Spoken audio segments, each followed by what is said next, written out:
ನಮಸ್ಕಾರ ಪ್ರಿಯ ಬಂಧುಗಳೇ. ಇಂದು ಶ್ರೀಮದ್ ಭಗವದ್ಗೀತೆ ಪ್ರಥಮ ಅಧ್ಯಾಯದ 21ನೇ ಶ್ಲೋಕವನ್ನು ಸರಳವಾಗಿ ಜೀವನಕ್ಕೆ ಉಪಯುಕ್ತವಾಗಿ ತಿಳಿದುಕೊಳ್ಳೋಣ. ಇದು ಅರ್ಜುನನ ಮನಸ್ಸಿನ ಸ್ಥಿತಿಯನ್ನು ಇನ್ನಷ್ಟು ಸ್ಪಷ್ಟವಾಗಿ ತೋರಿಸುವ ಶ್ಲೋಕವಾಗಿದೆ. ಸ್ವಲ್ಪ ಶಾಂತವಾಗಿ ಕುಳಿತು ಮನಸ್ಸನ್ನು ಏಕಾಗ್ರ ಮಾಡಿ ಕೇಳಿ. ಶ್ಲೋಕ.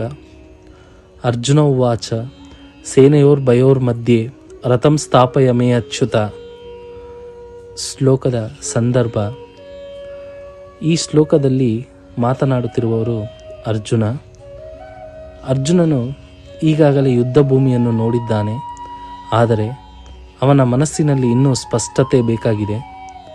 ಅವನು ಶ್ರೀಕೃಷ್ಣನನ್ನು ಅಚ್ಯುತ ಎಂದು ಕರೆದು ತನ್ನ ರಥವನ್ನು 2 ಸೇನೆಗಳ ಮಧ್ಯದಲ್ಲಿ ನಿಲ್ಲಿಸಲು ಕೇಳುತ್ತಾನೆ.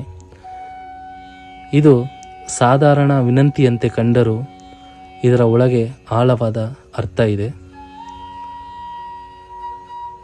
ಅರ್ಜುನನು ಏಕೆ ಸೇನೆಗಳ ಮಧ್ಯೆ ನಿಲ್ಲಿಸಬೇಕೆಂದು ಕೇಳುತ್ತಾನೆಂದರೆ, ದೂರದಿಂದ ನೋಡಿದಾಗ ಯುದ್ಧ ಒಂದು ಸಾಮಾನ್ಯ ದೃಶ್ಯ. ಆದರೆ ಹತ್ತಿರದಿಂದ ನೋಡಿದಾಗ ಅಲ್ಲಿ ತನ್ನವರೇ ಎದುರಾಳಿಗಳಾಗಿರುತ್ತಾರೆ. ಅರ್ಜುನನ ಮನಸ್ಸು ಈಗ ಯುದ್ಧಕ್ಕಿಂತ ನೈತಿಕತೆಯ ಬಗ್ಗೆ ಯೋಚಿಸುತ್ತಿದೆ. ಕರ್ತವ್ಯ ಮತ್ತು ಭಾವನೆಗಳ ಮಧ್ಯೆ ಸಿಲುಕಿದೆ. ಅಚ್ಯುತ ಎಂದರೆ ಎಂದಿಗೂ ಧರ್ಮದಿಂದ ತಪ್ಪದವನು, ಎಂದಿಗೂ ಮನಸ್ಸು ಅಲುಗಾಡದವನು. ಅರ್ಜುನನು ಹೇಳುತ್ತಿದ್ದಾನೆ, ನನ್ನ ಮನಸ್ಸು ಅಲುಗಾಡುತ್ತಿದೆ ಕೃಷ್ಣ, ನೀನು ಮಾತ್ರ ಸ್ಥಿರನಾಗಿದ್ದೀಯ. ನನ್ನನ್ನು ಸರಿಯಾದ ದಾರಿಗೆ ಕರೆದೊಯ್ಯು. ಇದು ನಮ್ಮ ಜೀವನಕ್ಕೂ ಅನ್ವಯಿಸುತ್ತದೆ.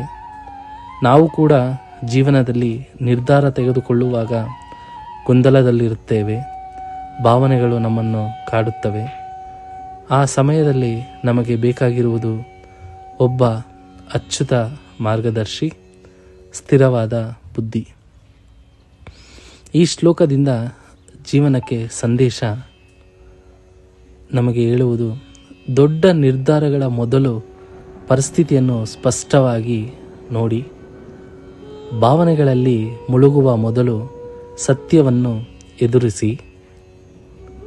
ಸರಿಯಾದ ಮಾರ್ಗದರ್ಶನ ಪಡೆಯಲು ಹಿಂಜರಿಯಬೇಡಿ. ಅರ್ಜುನನಂತೆ ನಾವು ಕೂಡ ಕೇಳಬೇಕು, ನನ್ನನ್ನು ಸತ್ಯದ ಮಧ್ಯಕ್ಕೆ ಕರೆದೊಯ್ಯಿ ಎಂದು. ಅಂತಿಮ ಸಂದೇಶ. ಪ್ರಿಯ ಸ್ನೇಹಿತರೆ, ಇಂದಿನ ಶ್ಲೋಕ ನಮಗೆ ಕಲಿಸುವುದು, ನಿರ್ಧಾರಕ್ಕಿಂತ ಮೊದಲು ಸ್ಪಷ್ಟತೆ ಅತ್ಯಗತ್ಯ. ನಾಳೆ ಇನ್ನೊಂದು ಶ್ಲೋಕದೊಂದಿಗೆ ಮತ್ತೆ ಭೇಟಿಯಾಗೋಣ. ಒಂದು ಶ್ಲೋಕ, ಒಂದು ಚಿಂತನೆ, ಒಂದು ಜೀವನ ಬದಲಾವಣೆ. ಹರೇ ಕೃಷ್ಣ.